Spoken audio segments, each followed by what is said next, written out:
হংকংয়ের বিপক্ষে ম্যাচের জন্য মাঠে নামার প্রস্তুতি শুরু করে দিয়েছে হাবিয়ার ক্যাবরেরার বাংলাদেশ। এশিয়ান কাপ কোয়ালিফায়ারকে সামনে রেখে যেভাবে অনুশীলন করছে লাল সবুজের ফুটবলাররা, তাতে স্পষ্ট বোঝা যাচ্ছে যে এবারের লক্ষ্য একটাই, জয়। দক্ষিণ এশিয়ার অন্যতম শক্তিশালী দল হংকং, কিন্তু বাংলাদেশ এখন আর সেই আগের বাংলাদেশ নেই। সাম্প্রতিক পারফরমেন্স, দলের তারুণ্যের ছড়াছড়ি আর অভিজ্ঞতার মিশেলে গড়া স্কোয়াড, সব মিলিয়ে এবার কিছু একটা করে দেখাতে চাইছে বাংলাদেশ দল। এই ম্যাচে এমন তিনজন ফুটবলার রয়েছেন যারা হংকংয়ের জন্য হয়ে উঠতে পারেন দুঃস্বপ্নের মতো, যাদের পারফরমেন্স যদি ঠিকঠাক ক্লিক করে তাহলে লাল সবুজের জয়ের স্বপ্নটা একেবারে অসম্ভব কিছু হবে না। চলুন তাহলে দেখে নেওয়া যাক সেই তিনজন ভয়ঙ্কর ফুটবলার কারা। নাম্বার 1, জায়ান আহমেদ। জায়ান আহমেদ এই নামটাই এখন বিপক্ষ দলের জন্য এক ধরনের সতর্কবার্তা হয়ে দাঁড়িয়েছে। তিনি একজন ফুলব্যাক, কিন্তু তার খেলায় যে আগ্রাসী গতি ও ট্যাকটিক্স দেখা যায় তা অনেক ফরওয়ার্ডের মধ্যেও নেই। বাঁ প্রান্ত দিয়ে যেভাবে বল নিয়ে ওঠেন, প্রতিপক্ষের রাইট ব্যাককে বারবার পরীক্ষার মধ্যে ফেলে দেন তিনি। কেবল ডিফেন্সেই নয়, জায়ানের আসল ভয়ঙ্কর রূপটা দেখা যায় আক্রমণ ভাগে, বিশেষ করে হেডে গোল করার সময়। হেডে টার্গেটিং, টাইমিং দুটোই তার দুর্দান্ত। জায়ান আহমেদের ক্রসিং অ্যাকিউরেসি উন্নত, ফলে উইং থেকে গোলের সুযোগ তৈরি করতে পারদর্শী।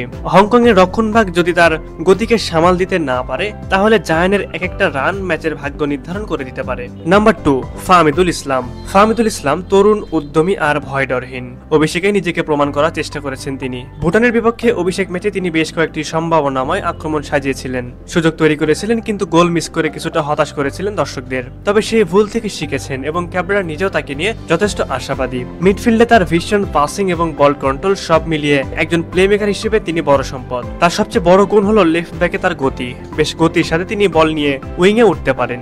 ফাহমিদুল যদি তার সেরা ফর্মে থাকেন, তাহলে তিনি হয়ে উঠতে পারেন দলের জন্য সত্যিকারের এক্সপেক্টর। নাম্বার 3, হামজা চৌধুরী। এবার আসি সেই খেলোয়াড়ের কথায় যার নামটাই এখন বাংলাদেশের ফুটবলে এক আলোচিত অধ্যায়। ইংলিশ প্রিমিয়ার লিগে খেলা এই ফুটবলার ডিফেন্সিভ মিডফিল্ডে একজন নেতার মতো খেলেন। তার শরীরী ভাষা, বল কন্ট্রোল, পজিশন সেন্স সবকিছুই প্রিমিয়ার লিগের অভিজ্ঞতার ছাপ বহন করে। জাতীয় দলের হয়ে খুব অল্প সময় মানুষের হৃদয়ে জায়গা করে নিয়েছেন তিনি। জামাল ভুঁইয়ার কর্নার থেকে দুর্দান্ত হেডে যে গোলটা করেছিলেন, সেটা এখনো বাংলাদেশের ফুটবল প্রেমীদের মনে গেঁথে আছে, এবং এটাই হামজার আসল শক্তি, বড় মঞ্চে বড় পারফরমেন্স। হংকংয়ের বিপক্ষে তিনি যদি ছন্দে থাকেন, তাহলে শুধু রক্ষণ সামলানোই নয়, বরং মাঝমাঠ নিয়ন্ত্রণ করে পুরো ম্যাচের গতি প্রকৃতি বদলে দিতে পারেন তিনি।